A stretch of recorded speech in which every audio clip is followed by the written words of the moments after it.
Welcome everybody to another episode of Wine and Wise Real Estate Tips. It is your host Dione, and I have my lovely friend Melissa back to join me today because it is a snow day. So everybody is home and cozy on the couch, or you're out on the road on the middle of the snow, or snowmobiling or sledding. Or do you want to build a snowman? I don't. That's why I'm in the house. Our kids definitely want to build snowmen. So Mine doesn't. Really? I gotta try to force him to get out of the house. He's preteen. Oh. He's crossing over. Things are starting to do. Not into hockey, ice hockey, or anything. No, like that. I think if I force him, he might be. Oh. Well, some people are just born in cold states, but have a warm state mentality. That is me. Yeah. Hence, I don't really know why I'm still in Michigan.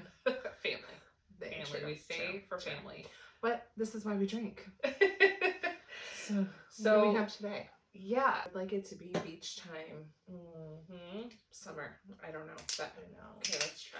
Maybe we'll have to take a trip to Florida or someplace like that and get some summer wine. Stay at my house. Ooh, it's white. We're gonna just drink a little, considering we got the kids today. It's not gonna be a good show if mommy is drunk by 2 p.m. Yay. Okay, so what are we going to talk about today? Well, so I was thinking about this, and I really think... Cheers! I love these glasses, too. Cute. They were my grandma's. Aww. I know. That's so sweet. Okay, let's see. First, before we talk about... Let's see. Oh. That's my jam more than yours. It's sweet. Yeah. It's not bad, though. I like it. I like sweet. It's not bad. I'll do this one again. Good. You said your mom does this. Mm-hmm. Drinks this. Mm-hmm. Also, twist off cap. That's my jam. Speaks class. Speaks class. I don't know. It means that it's probably something that's sweet, usually. And I don't know. I feel all the ones that I do anyways are whatever. Yay. So, I digress. I was thinking about how much I love being with my kids and my family in my home. I actually raised most of my family in a 3-bedroom bungalow and 1 bathroom, and that was hard and tight on snow days. That would be horrible. Mm-hmm. Well, hence why we moved, because that's what we had as well. It's a 3-bed, 1 bath, which I bought by myself before husband and kid. That's and then awesome. No. So as you grow, your home needs grow, and I thought, hey, this is the perfect time to bring in someone like Dione who can see how much your house is worth right now that you're living in, that 3-bedroom bungalow and 1 bathroom, or more, and then how much equity you might have to put down on a new home that has maybe a little more space for you and your family. Yeah. So some of the things that you could get started on, because I think the process of buying a new home, especially when you're already in a current home, it can be stressful. It can be time consuming. So people don't really know where to start because they don't know if they're ready. So I think a big thing that we can talk about today is basically looking at the space that you have and what you really like about your home, but also one of the things that you want to change. So the first step, sounds funny, would probably be decluttering. I love decluttering. It feels so good throwing things away. Yeah, it's super hard because I'm I don't want to say you're a hoarder. No, God no. I'm the complete opposite. It's kind of one of those things when you declutter. It's like kind of renewing what you loved about your stuff. Okay, and if you hold it up and you're like, I could care less about it and I had no idea that I even had this, get rid of it. Your baby is 10 and you have clothes when they were 2 months old. Unless it's something sentimental that somebody gave, or it's a christening gown or something, get rid of it. You don't need them unless you plan on having more kids, but I doubt it. Your kid's 10. Yeah. Okay? I do have select pieces for my kids. Yes. And those are not for necessarily even for future. It's just so that they can pass it down to their kids and they can have the same little cute outfit on for the pictures. My child's going to have nothing to pass on to his children. Okay. So I'm a firm believer that you pull out everything. You have to have chaos before you have peace. It gets worse before it gets better. Yes. That's a lot of things. That's in counseling too. Yes, you do. You have to have chaos. Pull everything out of the room. Start with 1 room at a time. Don't do everything. And you hold up. Keep, or donate. Okay. And like you teach them young of like, you know, there's other kids that need other things. You've got a whole bunch of stuff. So whatever, we don't play. All right. So on to decluttering. Yes. We bring everything out, like you said. And I was taught we do 3 piles because some things are just so bad. You're not keeping them. You're not donating them. Yeah, they trash. Literally have to be trashed. Trash. Okay. So that's about right. Mm-hmm. Okay.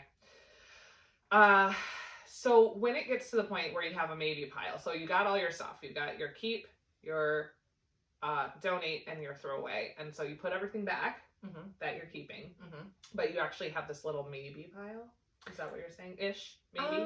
It depends. Maybe keep, maybe donate? Yeah, it's one of those, like, I think once you get in the groove of things of where you're like, keep, donate, trash, that maybe pile turns into, you go through it again. So it might be you can't make the decision yet, so you can put that, like, 4th pile. Because I think once you kind of get in the groove, and pile 1A. Yeah, you're realizing like what you really means something to you, and then once you go back to that maybe pile, you'll be so in that mindset that you're like, okay, I really don't need that, or like, you know what, like I'm just not ready to part with it yet. Yeah. So you keep or donate.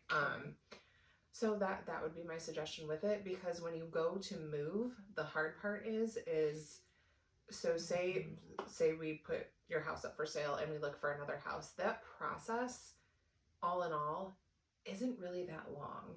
You know, especially if your house gets under contract and then you're under contract with the house, depending on, you can ask for occupancy after closing, meaning however many days that you need to stay in your home. But you got to think that person that bought your home doesn't want to give you like 2 years to move. You know, it might be 30 days, 45 days, somewhere around there. Usually. And the thing about it is, like, with life and everything that happens, you just don't have the time to declutter and pack. So what happens and be intentional about it. Yes, and everything gets shoved in a box. And then when you go to move to your new house, you're just overwhelmed with that and moving and getting everything out, that you just like, then you have like this extra space in that new room that you just got turns into the junk room of like, oh, we're gonna put everything in there, we'll get to it later.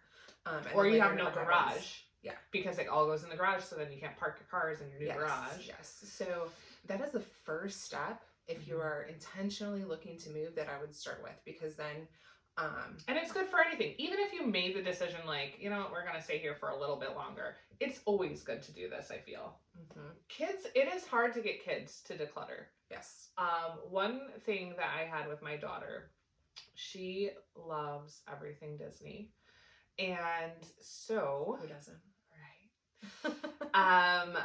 I could not, it was very hard for me to get her to part with these, like, all these Disney things. Her t-shirts, right? She has tons of Disney t-shirts because we all are like, oh, she likes Disney, let's buy her t-shirts. So cheapest thing that Disney has. Right. So what I told her, and maybe this might help you, is I said, there are people, like, you're not wearing this shirt anymore. It's just sitting in your, you know, what are chest of drawers. And there are kids out there that adore Mickey and Minnie, that adore whatever it is that you're giving away, and they don't get to have it. Can't afford it brand new. So we want to donate it to a location that gives it away or sells it at a very, you know, deep discount, so that that little girl or little boy, whoever it is, that they can have this thing. So it was more of a compassion thing, and I think that helped her a lot. And like, they're gonna love it, they're gonna wear it all the time and treat it so nice because they love it so much. I think she was also worried about someone taking it and like trashing it. Yeah. You know, she's, you know, so I think that's one idea maybe for children. Yeah, I tried that with my child, and he was like, and. So if you have a not as compassionate, it's so funny because you do it when they're sleeping. You just go or when they're like, gone at school. Yeah, because it's not that he's not compassionate, but when it comes to his stuff, oh, he ain't compassionate. He's an only child. There you go. Totally different. Yes. Yeah, but it also too. So it will also help you actually sell your home as well. So when you declutter a home, staged homes, and it doesn't mean that a staging company has to come in. Every time I walk into a home, I look to see what people have, and I use that to their advantage. So a lot of times it's me taking pieces out. It might even be me taking a piece out of the living room and putting in and making a room an office. I use what that person has, so they're not spending a huge amount of money in staging costs. You know, staging doesn't have to cost anything. You know, if it's a vacant home, it's a different story. A staged home will always sell better than a vacant home because then people can actually see themselves, even though it's not their stuff, they can visualize what the space is going to look like. And they can be like, oh yeah, I have a couch the same size and I know that would go perfect here. Or if you have a piano, like, oh, that's where my piano would go. Because people think about those things and where their stuff can go when they walk into a home. And the thing is, with you, with Dione, you have a certification. Yes. I am certified as an interior designer as well. So I can walk into spaces and tell you, okay, hey, let's do this. Let's change this around. I always say to take, you know, if you have young kids, take the pictures of your kids. You never know who's walking through your house. Take the pictures of your kids out of the home. I have a kid, so I know how that is too. And also people want to visit they want to envision their family there, right? So yes, have pictures and picture frames, but try to keep it as generic as possible. So I might work around your artwork, you know, that type of stuff, and you know.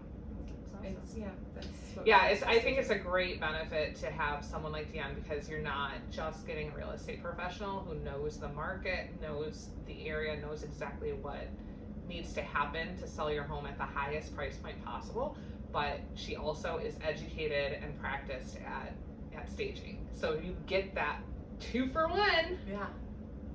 And she also dances, but we'll talk about that another time. Yeah, we don't do that for free though.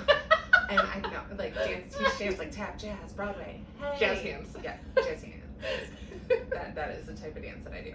So, I have to clarify. As you sit here and cozy up with your family, think about all the things that we just talked about, and think of ideas that might help you. Let us know if you have questions specific to decluttering and prepping for the sale of your house. Yeah, and if you ever have any questions, you can always post pictures to you, or you can call me via like, you know, Zoom, video, like all that stuff. I can do a quick like, hey, like what can we do to add something to the home or take some stuff out or rearrange some things, and I'm always happy to do that for you. So yeah. Yay. All right, cheers. Happy snow day. Happy snow day. Now go declutter. Bye.